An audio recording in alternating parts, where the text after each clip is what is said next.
بسم اللہ الرحمن الرحیم۔ نہایت معزز و محترم اور نہایت عزیز من سامعین، السلام علیکم۔ دل کے گہرائیوں سے میرے سلام قبول فرمائیے۔ سٹوری کو سمجھنے کے لیے آخر تک رہیے۔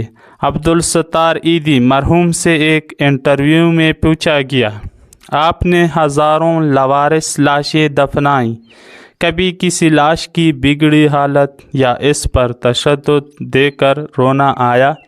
انہوں نے آنکھیں بند کر کے گہری سوچ میں غوطہ ہوتے ہوئے کہا، تشدد یا بگڑی لاش تو نہیں، البتہ ایک مرتبہ میرے رضاکار ایک صاف ستھری لاش لے کر آئے جو تازہ انتقال کیے بوڑھے مگر کسی پڑھے لکھے اور کھاتے پیتے گھرانے کی لگ رہی تھی۔ اس کی سفید چاندی جیسے بالوں میں تیل لگا ہوا تھا اور سلیقے سے کنگھی کی ہوئی تھی۔ دھوبی کے دھلے ہوئے سفید اجلے کلپ لگے سوٹ میں اس کی شخصیت بڑی باوقار لگ رہی تھی، مگر تھی وہ اب صرف ایک لاش۔ عیدی صاحب پھر کچھ سوچتے ہوئے گویا ہوئے، ہمارے پاس روزانہ کئی لاشیں جاتی ہیں، مگر ایسی لاش جو اپنے نقش چھوڑ جائے کم ہی آتی ہے۔ اس لاش کو میں غور سے دیکھ رہا تھا کہ میرے رضاکار نے بتایا، اس نے کراچی کے ایک فوش بستی کا نام لے کر کہا کہ یہ لاش اس کے بنگلے کے باہر پڑی تھی۔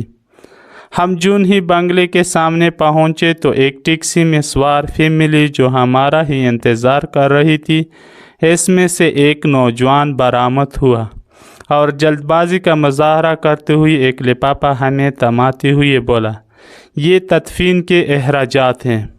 پھر وہ خود ہی بڑبڑایا، یہ میرے والد ہیں، ان کا خیال رکھنا، اچھی طرح غسل دے کر تدفین کر دینا۔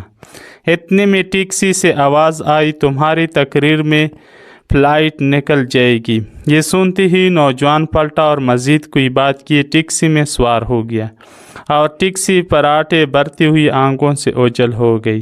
عیدی صاحب بولے، اس لاش کے متعلق جان کر مجھے بہت دکھ ہوا اور میں ایک بار پھر اس بدقسمت شخص کی جانب دیکھنے لگا تو مجھے ایسے لگا جیسے وہ بازو وا کیے مجھے درخواست کر رہا ہے کہ عیدی صاحب، ساری لاوارث لاشوں کے وارث آپ ہوتے ہیں، مجھے بدقسمت کے وارث بھی آپ بن جائیں۔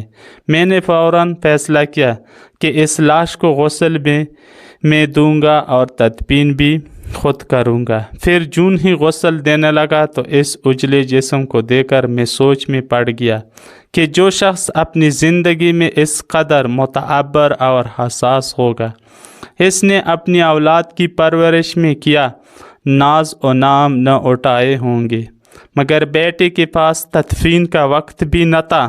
اسے باپ کو قبر میں اتارنے سے زیادہ فلائٹ نکل جانے کی فکر تھی، اور یوں اس لاش کو غسل دیتے ہوئے میرے آنسو چھلک پڑے۔ پھر وہ اپنے کندھے پر رکھے کپڑے سے آنسو پونچھتے ہوئے بولا، اس میں انسانیت کی ڈوبتی نیا۔ پھر رو پڑا، کاش کہ ہم اپنی اولادوں کو عیش و عشرت کی بجائے بہتر تعلیم و تربیت پر زیادہ فوکس کرتے ہیں۔ معزز سامعین، آپ اس کے بارے میں کیا رائے رکھتے ہیں؟ کمنٹ میں ضرور مطلع کیجیے اور میرے چینل کو سبسکرائب کر کے شکریہ۔